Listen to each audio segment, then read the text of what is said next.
আমরা এখন এসব আলোচনা করছি কেন বলো তো? আমার মনে হচ্ছে আমরা শুধু শুধু সময় নষ্ট করছি, কারণ আমি তো গান গাইতে ভুলেই গেছি। নতুন ঠাকুরপো, তুমি বরং একটা গান ধরো। করো না নতুন দা, কি এমন ক্ষতি হবে বলো তো একটা গান গাইলে? গান জানলে গান না করার তো কিছু নেই। আমরা যারা গান জানি না, গলায় সুর নেই, তারাও যখন বাড়িতে চিৎকার করে গান গেয়ে উঠি, তখন গিন্নির যে গঞ্জনা শুনতে হয়, সেখানে আপনি যখন গান জানেন, আমাদের দুঃখটা ঘোচান না। শুরু করব, একটা গান ভালো করে শোনান দেখি। আচ্ছা, আপনি তো এই বাড়ির মেয়ে। হ্যাঁ। তা আপনার বাড়িটা কোথায়? আপনার হাজবেন্ড কি করেন? কুচি এখানেই থাকে।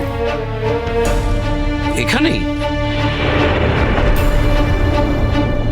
হ্যাঁ, এইখানে থাকে। তার স্বামীর সঙ্গে তার বনি বোনা নেই, রোজ ঝগড়া লেগে থাকতো, অশান্তি। ছেলেকে ওখানে আসতে দিত না। আমার মেয়ে খুব ভালো চাকরি করে, জানেন তো, স্কুলে পড়ায়। নতুন ঠাকুরপো, এই দেখুন আমরা কোন কথার থেকে কোথায় চলে এলাম। সব বাড়িতেই তো কিছু দুঃখ দুর্দশার কথা থাকে। সব তো আর ফুলের পাপড়ির মতো সুন্দর নয়। সম্পর্ক হোক, আস্তে আস্তে আপনারা সবটাই জানতে পারবেন। এখন বরং এই সমস্ত ব্যক্তিগত কথা থাক। নতুন ঠাকুরপো, তুমি গান ধরো।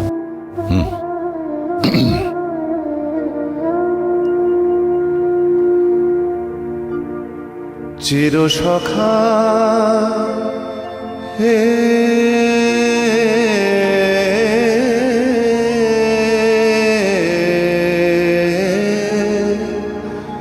ছেড়ো না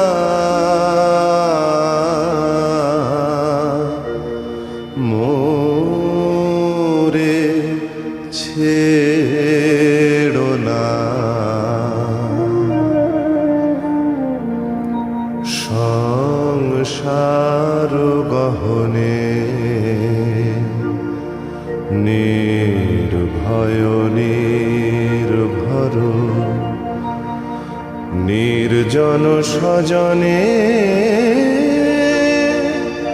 সঙ্গে রহ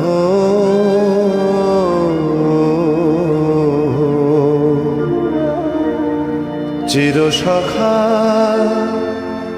হে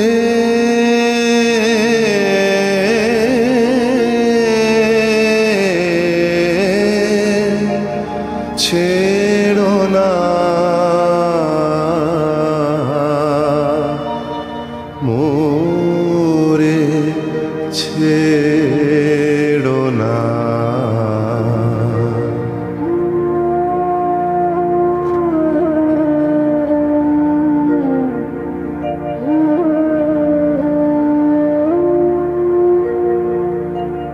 চির সখা হে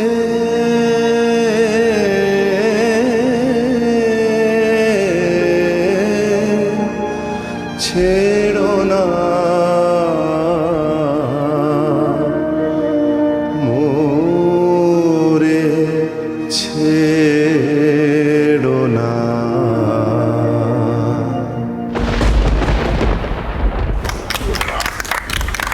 দারুণ নতুন কাকু, দারুণ দারুণ। রে বাবা, আপনি তো দারুণ গান করেন। Thank you. দেখলেন তো, বলেছিলাম।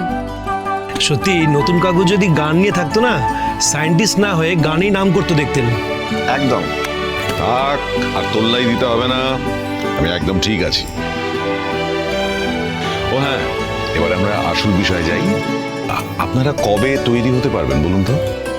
কিন্তু এখনো যে আপনার পুরো পরিচয়টাই পেলাম না। আপনি কি এই বাড়িতেই থাকেন? মানে আপনি কি একাই থাকেন?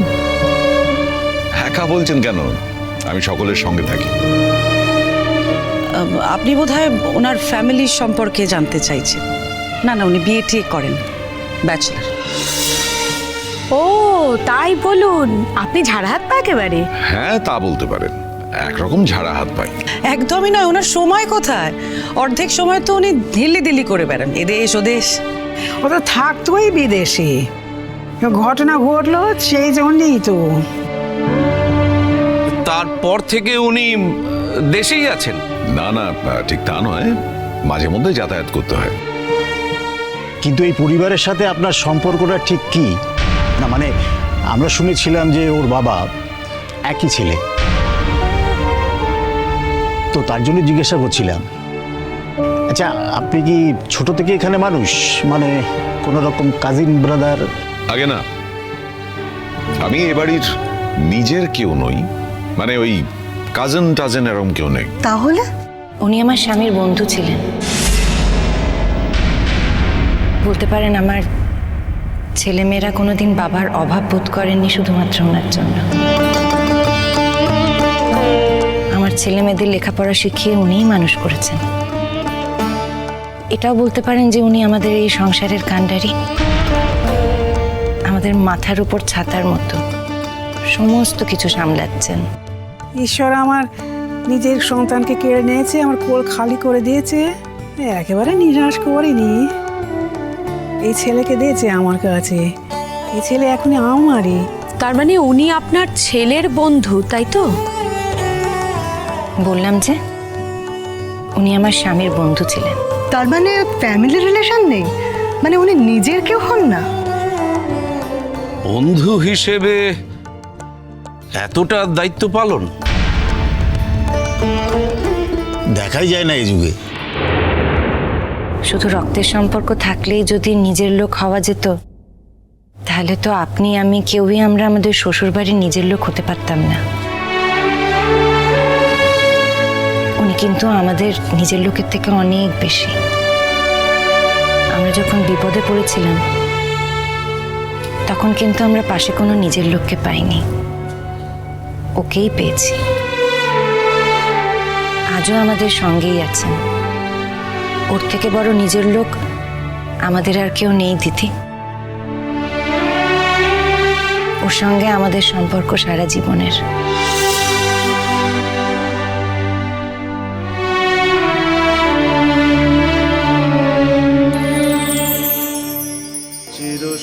আমি চাই এই ক্যামেরাটা নিয়ে তুমি পুরী যাও, আর সমস্ত ট্রিপের ছবি তুমি এই ক্যামেরাটা ধরে রাখো। এতদিন পরে তুমি আমার একটা পুরনো শখ রাখলে নতুনটা করবো। নতুন কাকু, মাকে তুমি ক্যামেরা দিলে? মা কি করবে ক্যামেরা দিয়ে?